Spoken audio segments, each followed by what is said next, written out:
In this video, we're going to be talking about the second last chapter, and I think the most important chapter um, in this course, which is acids and bases. This is a fairly long chapter. There's a lot of topics covered. All of it is full of detail and information and extremely important, especially if you are going into the nursing field. And then important because it kind of gives us the basis for the functioning of the human body, especially with terms of the buffer system that is present in the body that affects our well-being and our metabolic function. So, the topics that are going to be covered here are first defining what acids and bases are, and then there are two definitions of acids and bases. The first definition was proposed by Arrhenius, which requires like a water medium. And then the second definition was proposed by two scientists, Bronsted and Lowry, and they have a definition which is more expanded than what Arrhenius had in mind. And then we're going to look at the strength of acids and bases. Now, we talked about electrolytes and non-electrolytes when we talked about solutions in chapter 9, and we defined a strong electrolyte as something that dissolves in water and breaks up 100% into ions. Using that same principle, we can define a strong acid that breaks up into water 100% and a strong base as breaking up into water 100% and producing ions. And then we look at the breakup of these acids and bases, and then just like we learned about writing the equilibrium expression, we will write an equilibrium expression for their dissociation, which is called as the dissociation constant.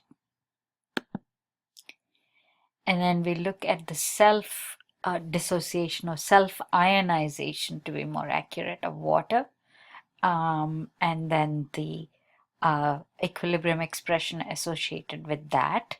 And based on that comes the pH scale. Okay. So the pH scale tells you how acidic a solution is, or how basic, or how neutral. And then we look at a few of those acid-base types of reactions, and what is an acid-base titration. So this is a method used to find out the concentration of one of the components which is unknown. Usually it's the acid which is unknown. It is titrated or reacted against a base of known concentration, and from this particular experiment we can indirectly then find out the acid concentration. And then lastly we will talk about buffers, defining buffers and what constitutes a buffer. Alright, so we may not think about it, but in our everyday life, most of the foods or drink that we consume are acidic. Alright, so soda is nothing but flavored water with a lot of carbon dioxide dissolved in it, and when that carbon dioxide dissolves in water, it forms this weak acid called as carbonic acid. Another acid that is present again in a lot of the soft drinks, which give it that slightly sourish taste, is phosphoric acid. So if you're tasting a bit of the sourness when you're drinking a soda, it's because of the presence of acids. So according to Arrhenius, which was the initial definition proposed for acids, an acid is something that dissolves into the water and then it breaks up.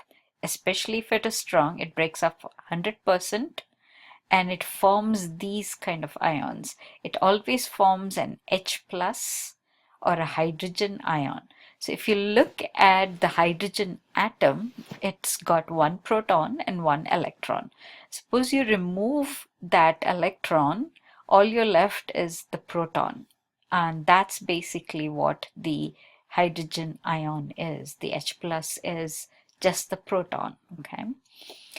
So, in HCl, for example, the H plus, the hydrogen ion comes off, leaving that shared pair of electrons on chlorine, all right? So chlorine now is chloride with a negative charge. Both are very soluble in water, and hence you see the subscript AQ, okay? Now, as you can see, this breaks up 100%, all right? And so a lot of ions are formed, and therefore a strong acid like HCl is an electrolyte because they're producing ions in water, okay? And yes, this will give a positive light bulb reaction if you were to stick a couple of electrodes connected to the light bulb in such a solution. Acids, as I mentioned, have that sourish taste. Again, the main way to determine whether a solution is acidic is to use an indicator, and in this case, an indicator applied to a strip of paper, and that's called as litmus. All right. So if that litmus color turns red, it shows that the solution is acidic. Another test for acids is that acids eat away, they corrode metals, they dissolve metals.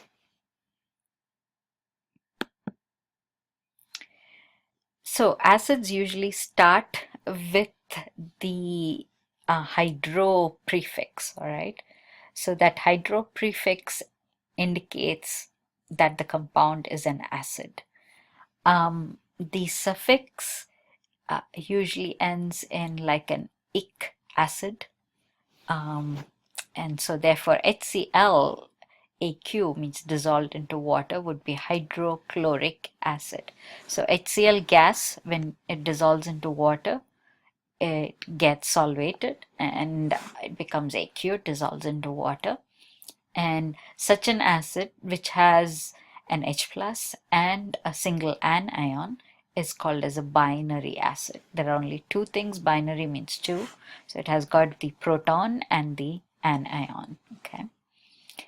Now, those acids which are more common than the binary acids, which contain an oxygen in their polyatomic ion, are called as oxyacids. All right. So, and H plus attached to a ClO3 minus, the chlorate ion, gives you chloric acid. And H plus attached to the ClO2 minus, the chlorite ion, gives you chlorous acid. All right. So the 8 ion gives you an ic acid. The ite ion gives you an OUS acid. So here's some listing of some commonly occurring acids. And as you can see, anytime you have a binary acid, it's a hydrochloric, hydrobromic, hydroiodic, and now this is technically not not a binary acid because cyanide is kind of like a polyatomic, all right? So HCN is hydrocyanic acid. And then when you come to the acids containing NO3, NO2, right? They're all oxides of nitrogen, the anion. And so NO3 minus is the nitrate ion, NO2 minus is the nitrite ion. So their corresponding acids are called as nitric and nitrous acid. Similarly, when you have SO4, the sulfate ion or the sulfite ion gives you the sulfurous acid, and the sulfate ion gives you the sulfuric acid. Okay. Carbonic acid doesn't have 8 or 8, it's just 8 carbonate ion, so it forms carbonic acid. And then acetic acid is C2H3O2 negative with an H plus, and phosphoric acid is got the phosphate ion and then the 3 hydrogens or 3 H pluses to balance out the 3 negative charges on the phosphate ion. Okay, so you have the ic acid and the OUS acid again because of the 8 and the 8 phosphate and phosphite ions. Okay, and then you have the acids of the oxyacids of halogens like chlorine. All right, so you have the chloric based on the chlorate ion and the chlorus based on the chlorite ion. If this was a Br instead of a Cl, then it would be boric and borous acid. All right, BrO3 minus, BrO2 minus. Right? If it was an iodine, it would have been iodic or iodous acid. Okay. So chlorate is ClO3 minus, BrO3 minus would be borate, iO3 minus would be iodate, ClO2 minus is chlorite,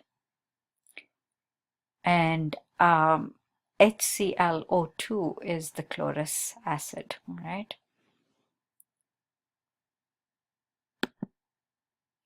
So it says here, in the study check, select the correct name for each of the following. HBr, that's binary, so it has to always start with the prefix hydro. So this is the only thing that fits, hydrobromic acid. Okay. H2CO3, this is a carbonate, an oxyacid. All right, so it would have the name of the polyatomic in the name of the acid, so it's going to be carbonic acid because of the fact that CO3 2 minus is the carbonate ion, so carbonic acid. Now this is just like HClO2. HClO2 was called as, if you go back, you see HClO3 and HClO2. So HClO2 was chlorous acid. Similarly, HBrO2 would be bromous acid.